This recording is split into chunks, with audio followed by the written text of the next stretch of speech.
Hola mis hermanos, muy buenos días, que Dios les bendiga, que tengan un bendecido día viernes. Gracias por conectarse a esta perla de la palabra. El día de hoy vamos a compartir acerca de cómo vencer la lujuria y la autocomplacencia.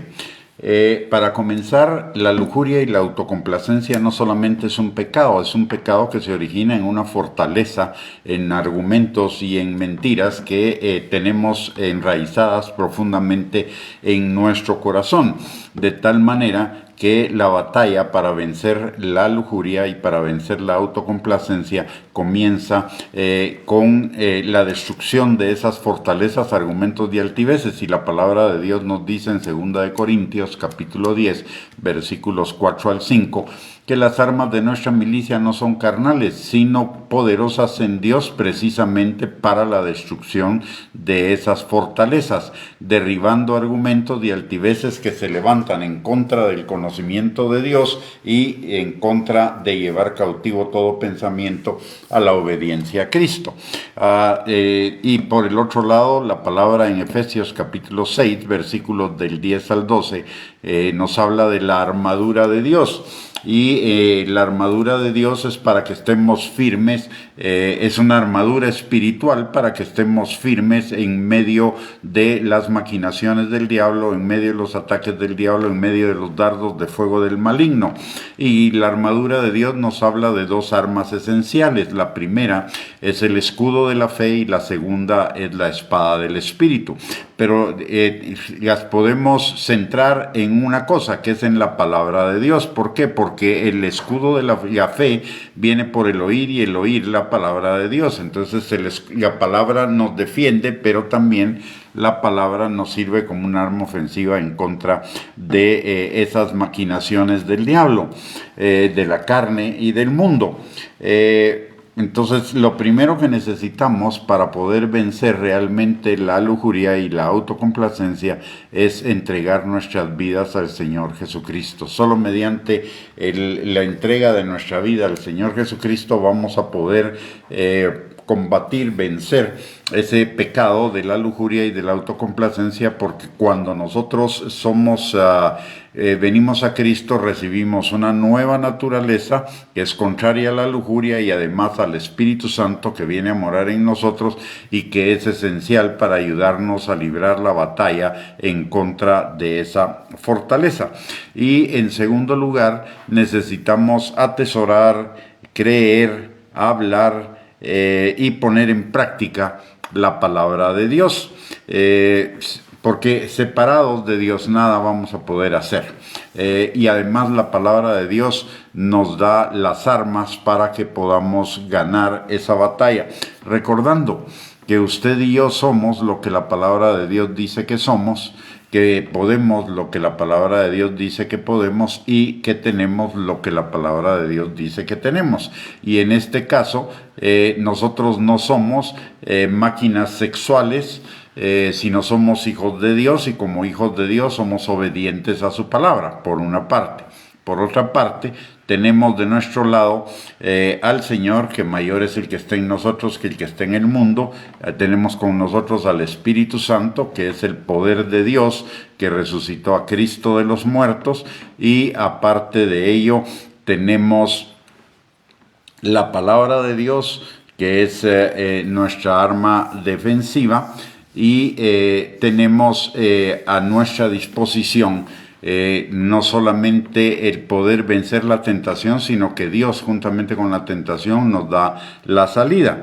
Y por el otro lado, podemos lo que la Biblia dice que podemos, y la Biblia dice que en todas las cosas somos más que vencedores por medio de Cristo que nos amó. Y por el otro lado, Filipenses capítulo 4, versículo 13 nos recuerda que todo lo podemos en Cristo que nos fortalece. Entonces, de acuerdo a lo que nos enseña la palabra de Dios, la lujuria y la autocomplacencia son pecados que podemos vencer total y completamente, pero necesitamos tomarnos de la mano de Dios, de su palabra, como dice Santiago, someternos a Dios, a la obediencia a la palabra, resistir al diablo y éste huirá de nosotros. Para poder destruir la fortaleza de la lujuria, primero necesitamos entender realmente qué es la lujuria. La lujuria es un pecado de autocomplacencia, es decir, es parte de los deseos de la carne. Los deseos de la carne son los deseos de placer físico. Y la lujuria es una forma de codicia que mata a sus poseedores, dice la palabra en Proverbios 1:19, y quizá no los mate físicamente en lo inmediato, pero mata la relación con Dios. Hay muerte espiritual, afecta nuestra relación con Dios, aparte que afecta nuestra relación con las demás personas. La palabra, el diccionario define la lujuria como un vicio que consiste en el uso ilícito o en el apetito desordenado por los deleites carnales, como sexo, ocio, adicciones, etc. La sensualidad, parte de la lujuria es la sensualidad, que pertenece o que es relativo a las sensaciones de los sentidos que excitan el apetito sexual. Y el pecado sexual comienza siempre en la mente, pero entra por los ojos normalmente. Pornografía, codiciar a una persona que no es la pareja, ver a esa persona y codiciarla en el corazón. Y también incluye hedonismo, es decir, una búsqueda de placer como el fin supremo de la vida. Y el sexo no es el fin supremo de la vida. También otra definición es exceso o demasía en algunas cosas, lo bueno de Dios llevado más allá del límite. El sexo Dios lo creó, y Dios lo creó para nuestro deleite, pero dentro de unos límites bien establecidos, que son los límites del matrimonio, los límites de la pareja matrimonial. Y todo lo que sale de ese límite es lujuria y es autocomplacencia. Para hacer morir este pecado, esta fortaleza en nosotros, necesitamos el poder del Espíritu Santo. Dice la palabra en Romanos capítulo 8, versículo 13, que hagamos morir por el Espíritu las obras de la carne, y la lujuria y la autocomplacencia son obras de la carne. Por otro lado, también tenemos que entender que la lujuria no consiste solo en el acto sexual en sí, sino el solo pensamiento ya es lujuria, como nos lo enseñó Jesús en Mateo capítulo 5, versículo 28, y que todo pecado comienza por los ojos y por el pensamiento, cualquiera de las dos cosas, y el Señor nos dice que si nuestros ojos son luz, todo nuestro ser estará lleno de luz, pero si nuestros ojos son tinieblas, es decir, pecado, lujuria, etc., entonces nuestro cuerpo obviamente va a estar lleno de ello. Por ello debemos cuidar lo que vemos y debemos cuidar lo que pensamos. La palabra en Proverbios capítulo 4, versículo 23, nos recuerda que sobre toda cosa guardada, guardemos nuestro corazón, porque de él mana la vida. Y guardar nuestro corazón es guardar nuestros pensamientos y guardar lo que vemos, entre otras cosas. En Ezequiel capítulo 16, versículo 58, el Señor nos dice que la lujuria es una abominación que atrae castigo. En Ezequiel 23:11, el Señor nos dice que la lujuria y la autocomplacencia enloquecen, y es el motivo que está detrás de la fornicación, del adulterio, de la pornografía y cualquier otro tipo de inmoralidad sexual, es decir, de cualquier otro tipo de actividad sexual fuera de los límites del matrimonio. En 1 Juan capítulo 2, versículo 15 al 17, el Señor define la lujuria como enemiga de Dios. Dice 1 Juan 2:15, porque todo lo que hay en el mundo, los deseos de la carne, los deseos de los ojos y la vanagloria de la vida, son enemigas de Dios. Y también la palabra de Dios dice que el que se quiere hacer amigo del mundo se hace enemigo de Dios. En otras palabras, no podemos estar amando a Dios y siendo amantes del mundo. No podemos buscar ser la novia de Cristo y estar coqueteando con el mundo y tener como amante el mundo.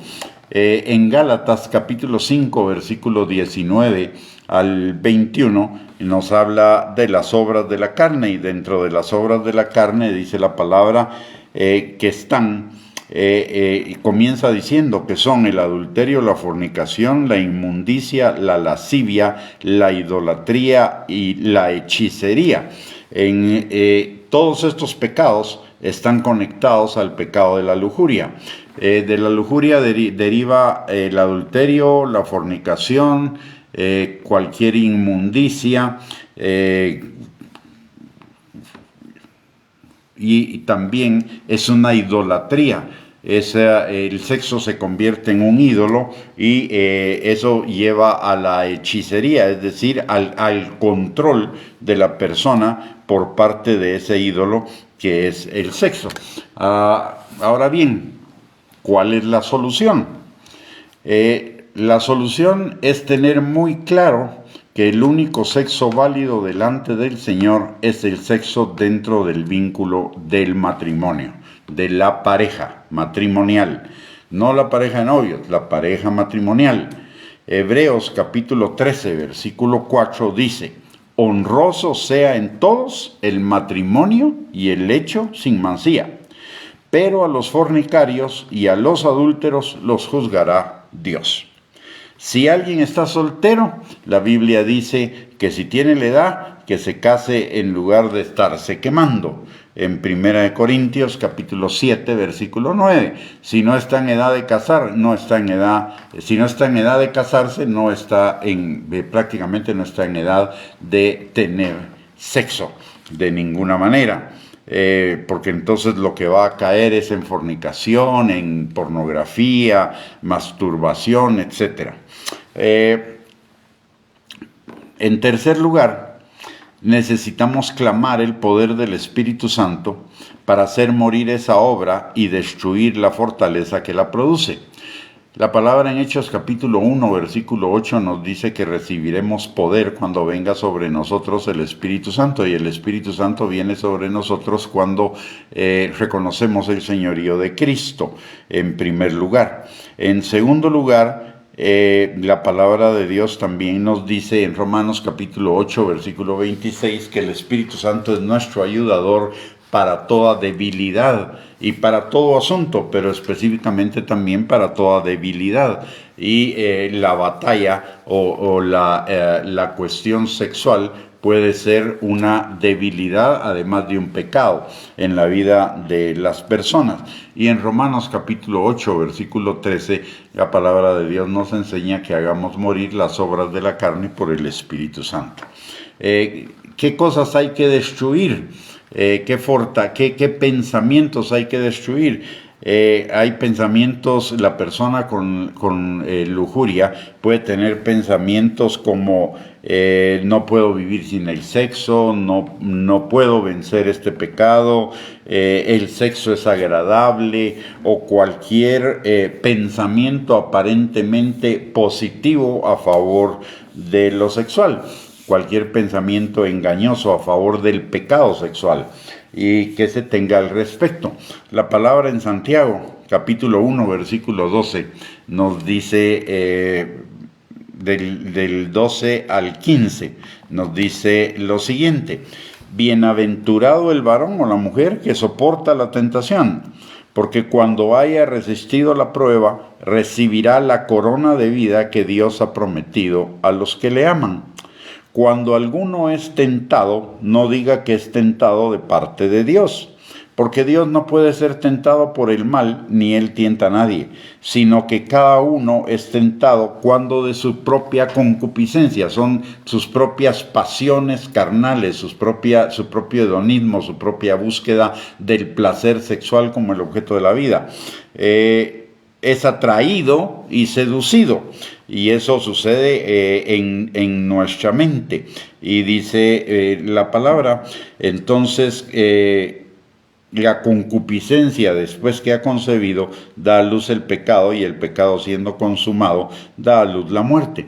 La concupiscencia es algo que todavía, la concupiscencia son esos deseos de la carne que todavía están en nosotros, o pueden estar en nosotros como consecuencia de que nuestro corazón no ha sido totalmente renovado, y hay una parte de nuestro corazón que es engañosa y perversa más que todas las cosas, por lo cual no es a esa parte del corazón a la cual nosotros debemos hacerle caso, sino a la parte del corazón que nos lleva a la obediencia a la palabra de Dios. Si no llevamos esos pensamientos cautivos a la obediencia a Cristo, lo que va a pasar es el proceso que nos dice acá, y es un proceso que siempre está en nuestra mente, de una manera o rápida o lenta, pero siempre comienza en nuestra mente. Dice la palabra: cada uno es tentado cuando de su propia concupiscencia, ese corazón engañoso y perverso, es atraído y seducido. La atracción es tengo la oportunidad de tener esta relación sexual, pero es pecado, sí, pero una vez al año no hace daño, o pensamientos como ese estilo, hasta que esos pensamientos nos vencen. Entonces ya fuimos atraídos. Luego somos seducidos, ya solo pensamos en lo que podemos aparentemente ganar en esa relación. Y una vez que ya fuimos seducidos, dice la palabra que entonces la concupiscencia, después de que ha concebido, es decir, concebimos el pecado, ya lo planeamos, ya lo planificamos, y finalmente lo llevamos a cabo, lo damos a luz. Y después de que lo damos a luz viene la condenación, la coma moral, la culpa, etcétera, que es exactamente lo que dice la palabra de Dios, que finalmente es la muerte, la ruina, la separación de Dios, el malestar espiritual, el malestar emocional, etcétera. De tal manera que debemos tener muy claro que la tentación y la lujuria y la autocomplacencia comienzan con esos pensamientos profundos que tenemos en el corazón, y que hay que desechar y destruir. Proverbios 23:7 dice que conforme el hombre piensa de sí mismo en su corazón, así va a vivir. Y hablamos de esa parte de nuestro corazón engañosa y perversa que no se quiere rendir a la palabra de Dios y al poder del Espíritu Santo, y que necesita ser renovada. Y sustituir esos pensamientos por pensamientos de obediencia a la palabra de Dios, y lo que vimos en 2 Corintios capítulo 10 versículos 4 y 5. Las armas de nuestra milicia no son carnales, sino poderosas en Dios para la destrucción de fortalezas, derribando argumentos y altiveces que se levantan en contra del conocimiento de Dios, y llevando cautivo todo pensamiento a la obediencia a Cristo. Esa es la meta: llevar cautivo todo pensamiento a la obediencia a Cristo. El tener esas armas espirituales, el destruir esas fortalezas, es para que llevemos, primero, para que conozcamos más de Dios, y segundo, para que llevemos todo pensamiento cautivo a la obediencia a Cristo. Y debemos recordar algo también que es importante en esto: todo lo que sembramos, eso lo vamos a cosechar. Si sembramos para la carne, pecado, de la carne vamos a cosechar corrupción. Pero si sembramos para el Espíritu, que es el llevar cautivo todo pensamiento a la obediencia a Cristo, entonces vamos a cosechar vida, y vida abundante, vida eterna. Santiago, capítulo 4, versículo 7, nos habla, nos resume la solución y la victoria, el camino a la victoria. Dice la palabra: someteos a Dios, obedecer a Dios, obedecer la palabra. Por eso es importante llevar cautivo todo pensamiento a la obediencia a Cristo, porque así vamos a vivir. Someteos a Dios, resistid al diablo y huirá de vosotros. Y un último consejo final, perdón la redundancia. La batalla de la lujuria Es probablemente una de las batallas más difíciles que podemos enfrentar el día de hoy, porque vivimos en un mundo sexualizado, vivimos en un mundo en el cual el sexo está a la vuelta, a la salida de casa, a la vuelta de la esquina, en cualquier lugar a donde vamos, y la cultura y la ideología que está cobrando vigencia lleva a la inmoralidad sexual sin ninguna barrera, sin ninguna dificultad. Entonces, esa batalla necesitamos tener un compañero de batalla. Dice la palabra que con buenos consejeros se gana la guerra, y en la multitud de consejeros está la victoria. Y la multitud de consejeros es, primero, la palabra, porque es lámpara a nuestros pies y lumbrera a nuestro camino. Segundo, el Espíritu Santo, porque es el poder de Dios para vencer. Pero también la Biblia nos dice que busquemos consejeros sabios. ¿Para qué? Para que nos ayuden en esa victoria. Hay grupos grupos de apoyo que se encargan específicamente de apoyar a los que están librando esa batalla a través de la experiencia, de conocer la experiencia de otros en la victoria, y a través también de recurrir a ellos en el momento de la tentación para evitar caer en el pecado. La palabra de Dios dice que confesemos nuestros pecados unos a otros y seremos sanados, en Santiago capítulo 5 versículo 16.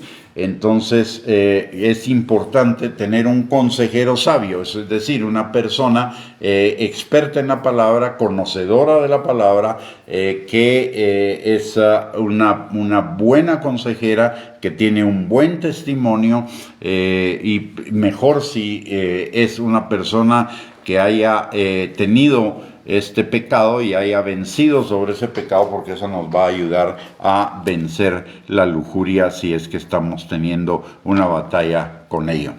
Muy bien, entonces con esto hemos llegado al final de esta perla de la palabra, que espero que sea de bendición para ustedes, y les recuerdo que tenemos otra perla de la palabra al mediodía, para seguir edificándonos en nuestra fe. Todas las mañanas, en la perla de la mañana, estamos